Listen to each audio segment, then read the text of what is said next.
So I know we're keeping your name and where you work to ourselves, but can you start by just describing generally what your job is, what you do? Well, I'm a nurse. I work in a labor and delivery unit. I'm a home health care provider. I get the very critically ill people in the ICU. These nurses aren't supposed to talk to reporters, but right now, nothing is the way it's supposed to be. I'm a little nervous to answer these questions, but they're very important questions. They want you to hear about what they see in the battle against COVID-19. I get the patients that are really truly unable to breathe as they're gasping for air. They're unable to talk.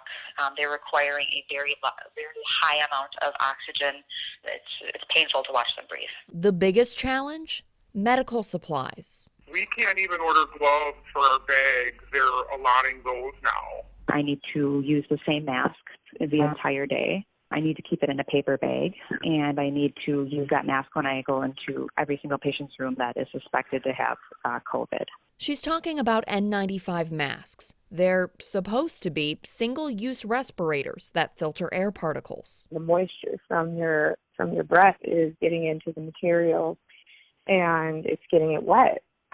So every time you put it back on, it's the seal and how well it's working is being degraded. So by that last time you put it on your shift, how well is it really working? We can't even have a basic surgical mask. The rules have been bent because of the shortage, which I understand. I'd rather have something than nothing. Hospitals and states compete for the same equipment.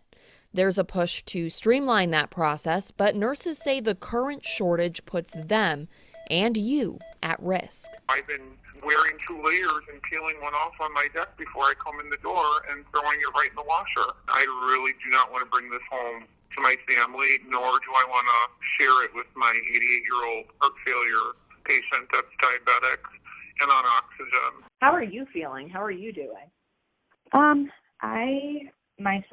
I am okay, but I can tell you that every time I am heading to work, I am scared. Sorry. And I'm scared to bring it home to my kids. So really, it's terrifying, actually.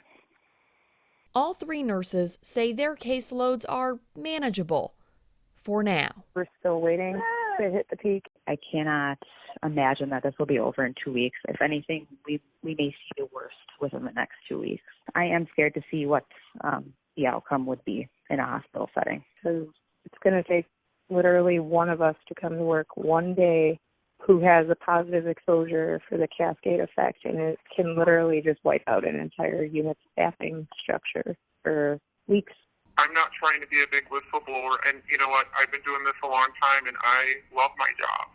But don't you deny basic safety equipment, because then what are they going to do when we're all sick? For the greater good, we have to do what we have to do. For the greater good, what we have to do is wash our hands and stay home. If not to protect ourselves, to protect our healthcare workers. It's the least we can do for those giving the most. Amanda St. Hilaire, Fox 6 News.